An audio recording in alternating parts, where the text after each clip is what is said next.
right, so in the past few videos, we have looked at one-step linear equations, two-step linear equations, multi-step equations. Now let's talk about what happens when you have a fraction involved in any one of those situations. So, linear equations with fractions. So we have a method that we like to use, and it's called clearing fractions. And as the name implies, this clears your fractions, meaning that it rewrites the equation using whole numbers, not fractions. And then we can use any of the methods that we've seen before to finish the problem. So a problem, like an example that we might look at, I'll start it down here, is 1/3 x plus 2 equals 1/2. So this is the type of equation that we are talking about, where we would want to clear the fractions before we could solve it. Now, you can get a common denominator in this situation and work with the fractions all the way through. That's a totally valid way to work the problem. But personally, I'm more likely to make an error if I keep fractions all the way through, which is why I like the method I'm going to show you today. So if I want to clear the fractions, the first thing I want to do is to find the LCD, which remember that stands for least common denominator. In this problem, when we look at those denominators, I have a 3 and I have a 2. So my least common denominator would be 6. So if I were to get a common denominator, it would be 6. We're not going to get one, but we want that information. We're going to multiply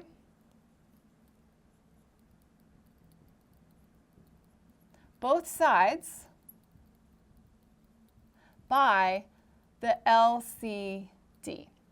And when we say both sides, remember that this means all the terms on both sides. Okay? Now we want to be careful as we do this. We don't want to make an error in our multiplication. So I'm going to rewrite this so that we have 1/3 x plus 2 equals 1/2. And then I'm going to multiply everything in that equation by the least common denominator. Now notice I wrote a 6 with each term in this equation. 1 with the 1/3, a 6 with the 2, and a 6 by the 1/2 to indicate that every single term is going to get multiplied by this least common denominator. Now let's look at what happens when we do this. So when I multiply the 6 by 1/3, the 3 and the 6 are going to cancel, and I'm left with a 2. So I would have a 2x for that first term. Looking at that second term, that one's easy. 6 times 2 is just 12. So the left-hand side would be 2x plus 12. On the right-hand side, I have a 2 and a 6 that are going to cancel, and I'll be left with a 3. So I have 2x plus 12 is equal to 3. Look how cool that is. My fractions are gone. And now this is an equation that I can solve using the other methods that we've learned. So my third step is, hey, no fractions, so solve it. Now, you notice that in this step, this pink step here, where we multiplied by that least common denominator, all of the fractions canceled out. That's on purpose. That's why we use the least common denominator as the number we multiplied by. So every time you do this step, those fractions should cancel out, and you should be left with a whole number equation that does not have fractions. If that doesn't happen, you want to go back and check your math to make sure you didn't make an error. All right, from this point, let's go ahead and solve it. So I'm going to subtract 12 from both sides, and I get 2x is equal to 3 minus 12 is -9. And then I'll divide by 2. So I get x is equal to -9 halves. And that is my answer. Okay. Let's look at another one.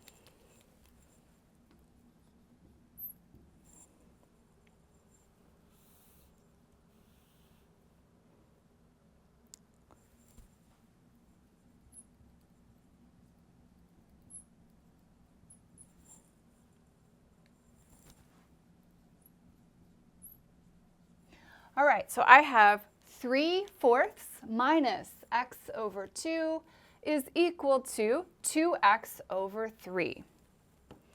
Let's find that least common denominator. So if I think about 4 and 2 and 3, my least common denominator, well, one option, and it does work, it'll give you a bigger number sometimes.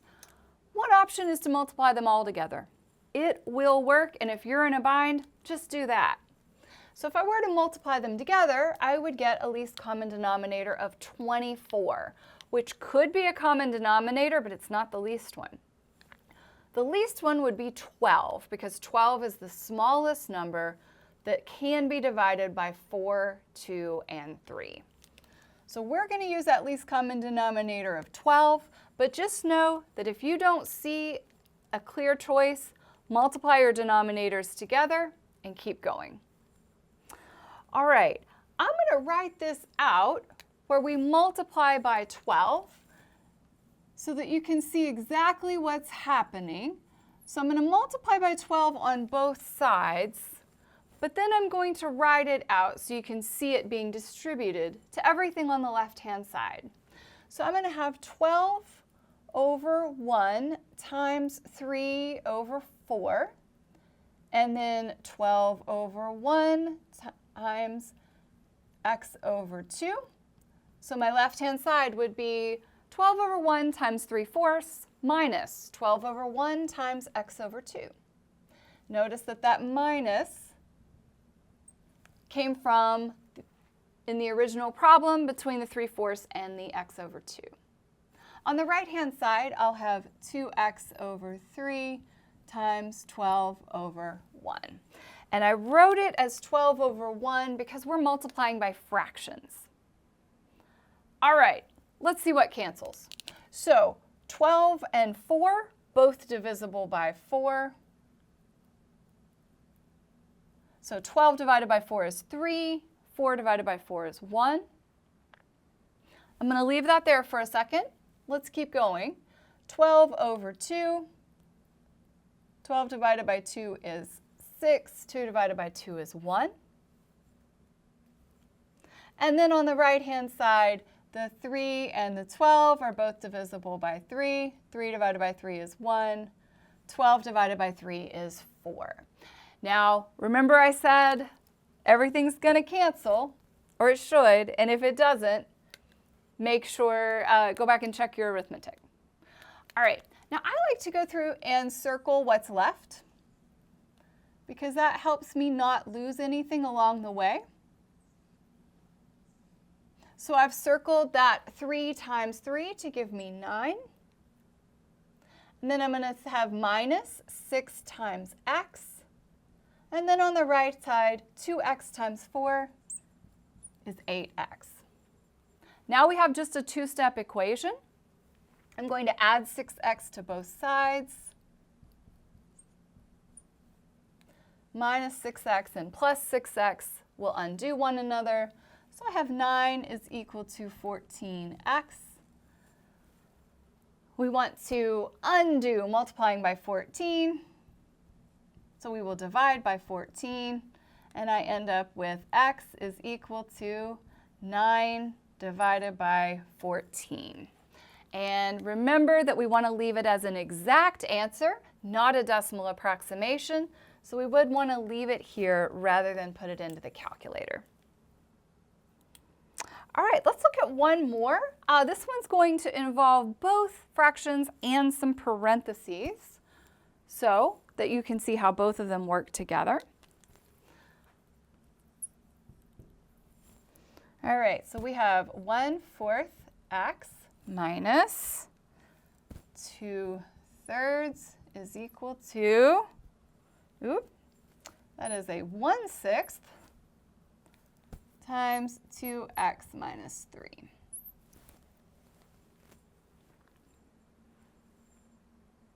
All right, now two things we could do here.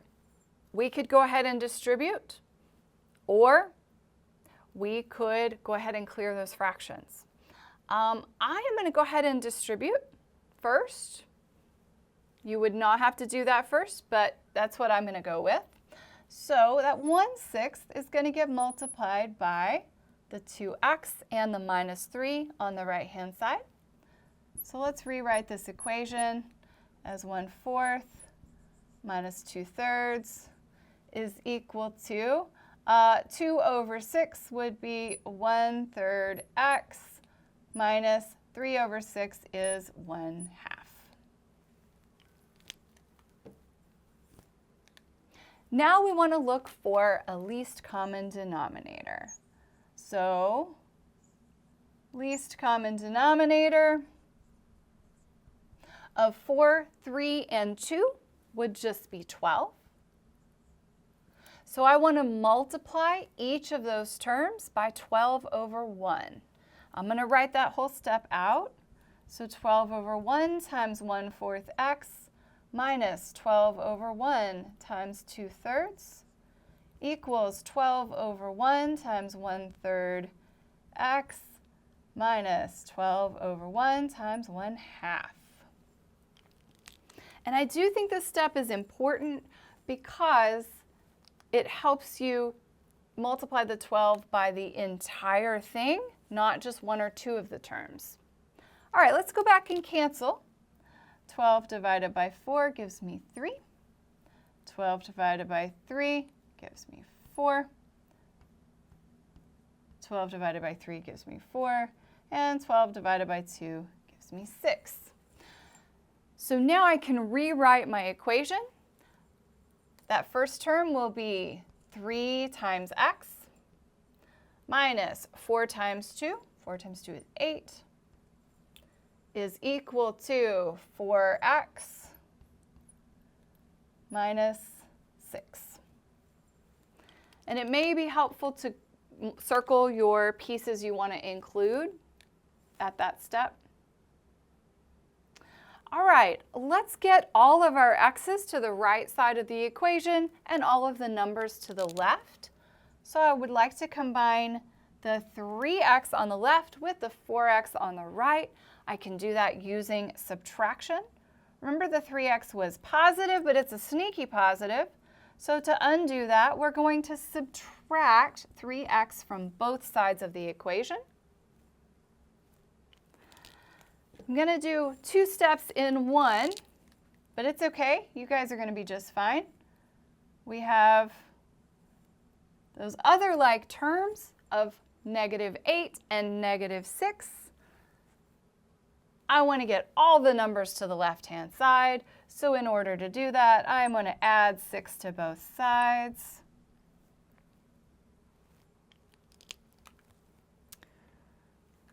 So we have some things that are going to cancel out. Plus 3x minus 3x undoes one another. So on the left-hand side, I'll be left with -8 plus 6 is -2. On the right-hand side, 4x minus 3x is equal to x, and that minus 6 and plus 6 undoes one another. So we have arrived at our final answer, which is x equals -2. All right, so on this problem, let's just look back through it quickly. We found our LCD.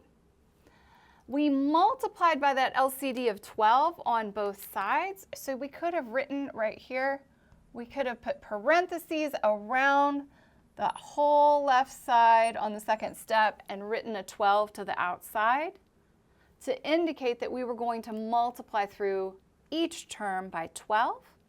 That cleared out our fractions, and then we solved the resulting two-step equation. All right. On these, if you're having trouble with any of the steps, go back and watch a previous video.